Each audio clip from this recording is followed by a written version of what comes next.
The glow of twinkling lights shimmered across the towering Christmas tree in my brother Nathan's San Francisco penthouse. Each ornament probably cost more than what my family assumed was my monthly paycheck. The entire Reynolds clan had gathered for their yearly showcase of opulence and barely disguised pity.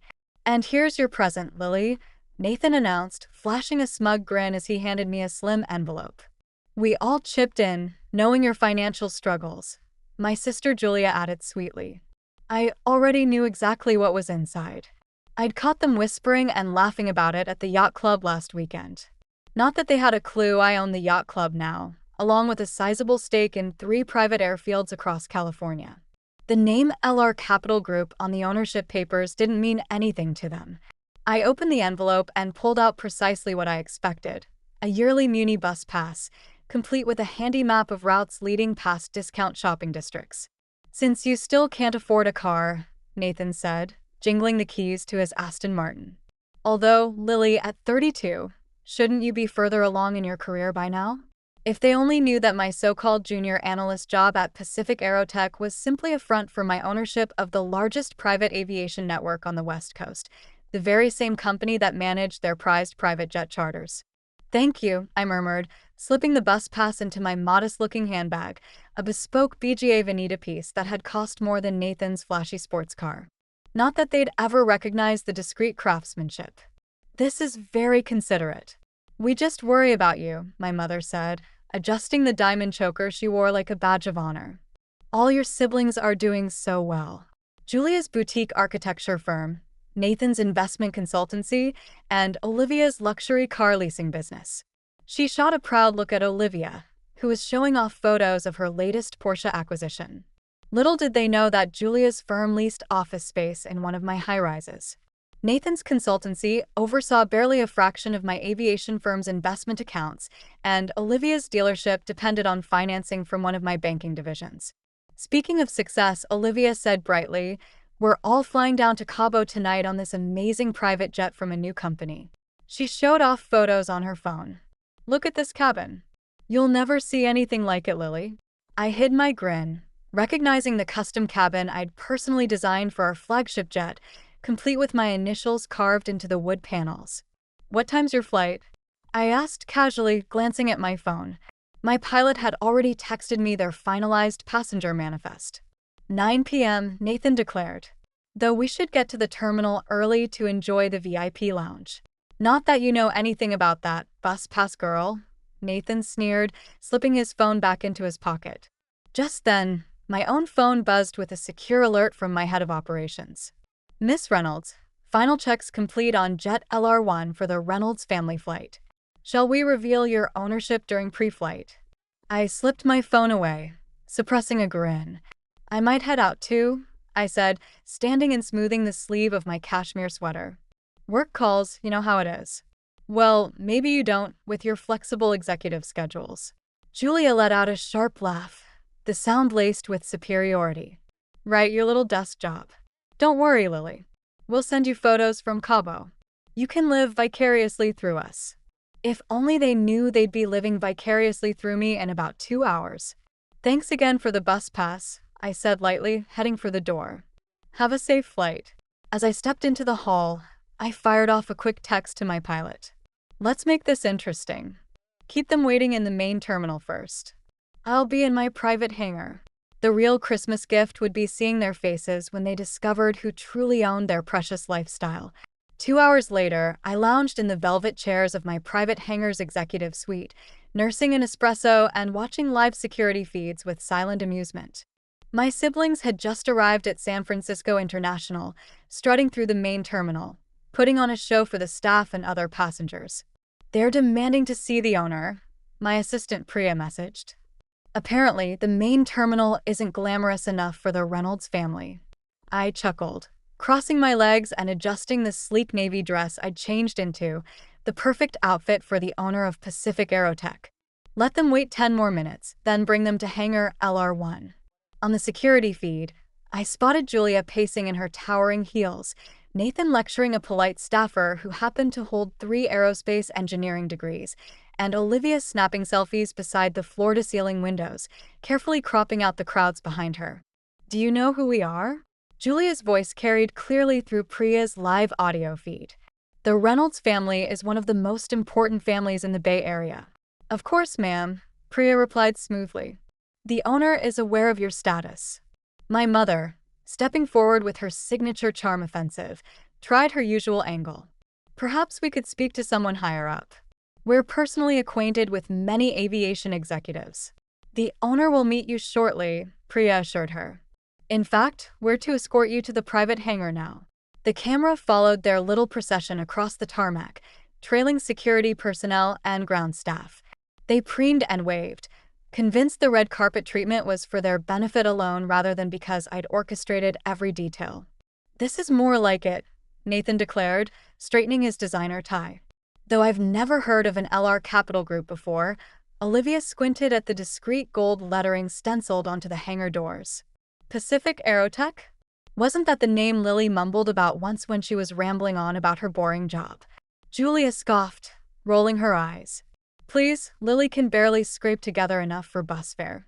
She's probably sorting paperwork in some dingy back office. Slowly, the massive hangar doors rolled open, revealing my pride and joy.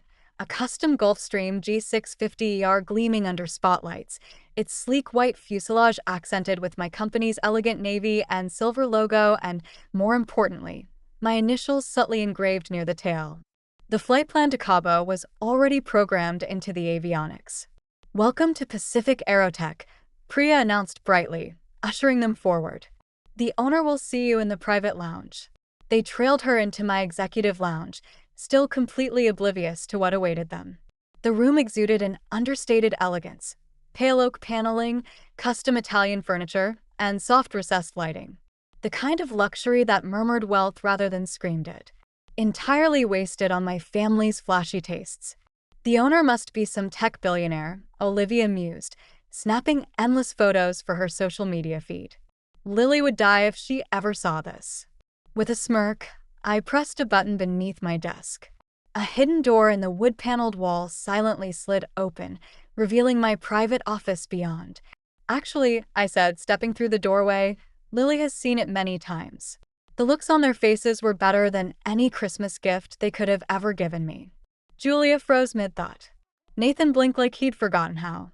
Olivia lowered her phone, mouth open. The change in my siblings over the following weeks was downright delightful. Every time they tried to reclaim their illusion of superiority, reality slapped them back into place. Julia was the first to try, breezing into my downtown office without an appointment. Lily, darling, she purred, clutching her designer handbag like a life preserver, about my architecture firm's lease in your high-rise.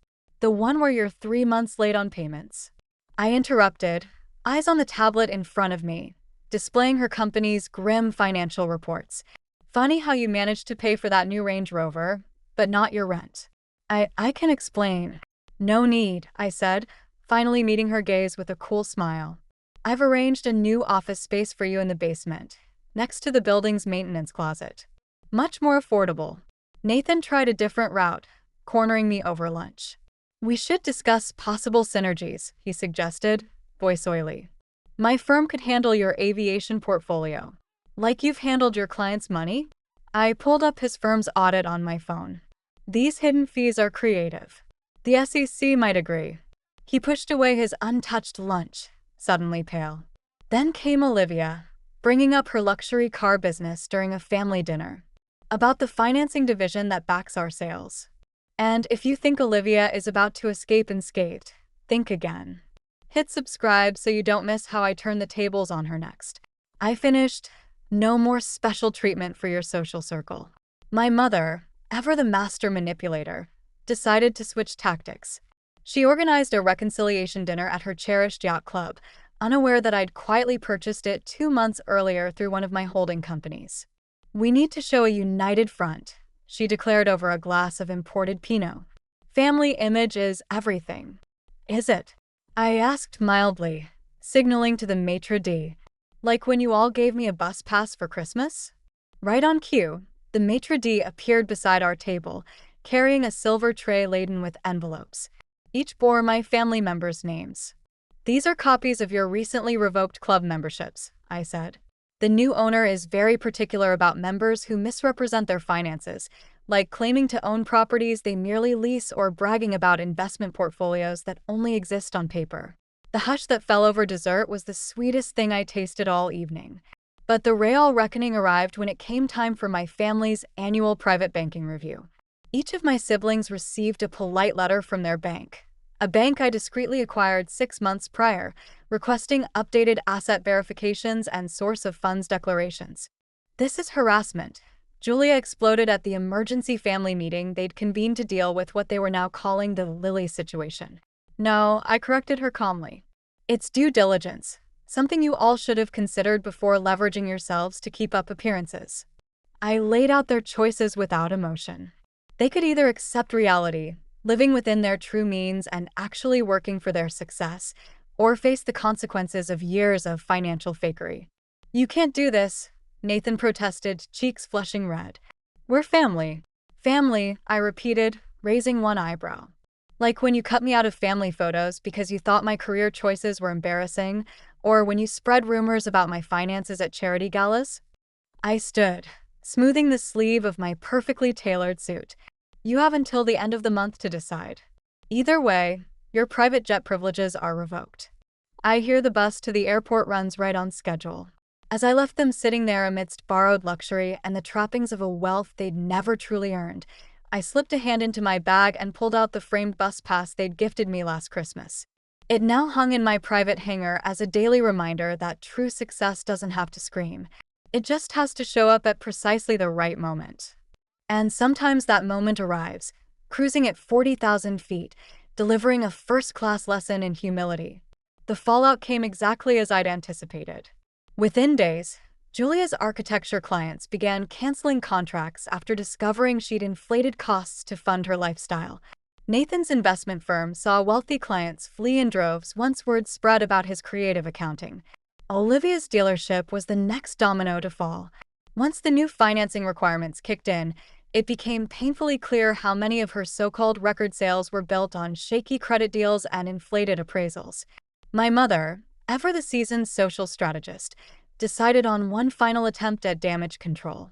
She staged it at a high-profile charity gala held at San Francisco's Palace Hotel, unaware that I'd recently become the event's primary donor under one of my philanthropic foundations. Ladies, she announced grandly to a circle of socialites dripping in jewels, Lily has been so blessed by our family's guidance. We always knew she had potential. Actually, Mrs. Reynolds, the charity's director interjected, glancing at her clipboard, we've been hoping to speak with your daughter about her recent $100 million endowment. She's being honored tonight. The look on my mother's face as I took the stage, introduced as one of San Francisco's most influential business leaders, was worth every bus pass and condescending holiday gift they'd ever given me. But the real satisfaction arrived a week later during the emergency family meeting they'd summoned at what they thought was simply their favorite Michelin-starred restaurant. Except the restaurant was now mine, a quiet acquisition they'd never bothered to look into. We need to discuss our family's future, my mother began stiffly, trying to maintain dignity as the maitre d' escorted us to the owner's private dining room. You mean your financial future? I corrected gently, signaling Priya, who stepped forward and distributed sleek folders to each of my family members. These are your current net worth statements. Real figures, not the ones you've been selling to society. Julia's hands trembled as she flipped open her folder. This can't be right, she whispered. Your architecture firm has been operating at a loss for 3 years, I confirmed. Those luxury clients you brag about? Most of those payments were loans you secured using overblown project budgets. Nathan barely glanced at his paperwork. He already knew what he'd find. The investment losses were cleverly hidden under layers of shell companies, I said, until my bank's audit team found them. Olivia just stared at her pages, eyes glassy, mascara streaking down her cheeks. The dealership is worth about 1/10 of what you've claimed at charity galas, I explained. And those creative financing deals are all coming due. My mother, always the pragmatic one, closed her folder with a quiet sigh. What do you want, Lily? She asked. Money, a title, recognition? I want what I've already earned, I replied. Success grounded in real work, not appearances. I pulled out a second stack of folders. Each of you has 2 options. 1. Accept entry-level roles in my companies, earning salaries tied to actual performance. Or 2. Face the public consequences of your financial games. Entry-level. Julia gasped, horrified. Like an assistant? Exactly where I started, I told her. Learning business from the ground up, not from the country club down. This is absurd, Nathan barked. We have reputations. No, I said coolly. You have illusions. Those illusions are about to cost you everything unless you face reality. My phone buzzed with a discreet notification. Their private jet memberships had just been officially canceled. The same jet they'd once mocked me for not affording was now permanently beyond their reach. You have 24 hours to decide, I said, rising and gathering my papers. I paused at the door. And one more thing. I reached into my handbag and pulled out the framed bus pass they'd given me last Christmas. You might want to get familiar with public transportation, I told them. Either way, your luxury car leases end next week. The silence hanging in the air tasted sweeter than any champagne they'd ever waved in my face. The months that followed changed both my family and my business empire in ways even I hadn't fully foreseen. Julia was the first to crack. She showed up outside my office one morning at 7 a.m., wearing a modest navy suit instead of her usual couture labels. I'll take the entry-level job, she murmured, eyes downcast. My last clients canceled yesterday. I assigned her to our aviation interior design group as an assistant. Her first task, sorting fabric swatches and cataloging materials. The same grunt work she'd once sneered at and offloaded to interns. Nathan held out longer, until his investment firm's audited reports hit public record. He finally appeared, looking rumpled and missing his beloved Rolex. The SEC interview was enlightening, he confessed, slumping into a chair. About that junior analyst position? I placed him in our compliance department, under the supervision of an employee he'd previously dismissed as just admin. Olivia surrendered next.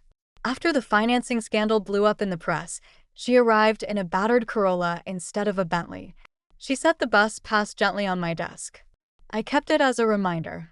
Is there still a job for me? I put her in vehicle fleet management for our ground transportation division, learning real operations rather than glamorous sales.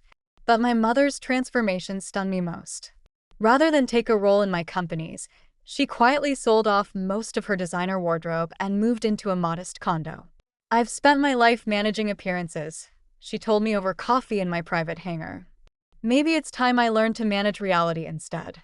I've learned that real success is quiet confidence, not flashy appearances. Share your thoughts or advice for me in the comments. I'd love your support on this journey. And remember, never let anyone define your worth.